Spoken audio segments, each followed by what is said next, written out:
Poslanik sallallahu alaihi wasallam hadithu transmitiran Imam Buharija, što mu reče na Abdullah ibn Omer. Jedan den, me je bilo fati na ramen.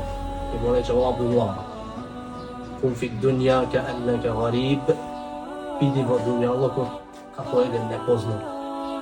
Niko ne ga poznao. Au abiru sebi, ili kako jedan što patuje. Tako da vidiš u dunjaluku.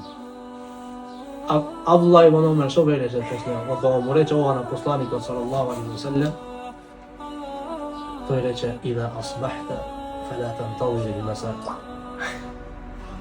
Ko će staneš na sabah, rano, nemoj da ne čekaš noćta, napred, spremi se. Čini dobri djela, nemoj da čekaj, moj da ne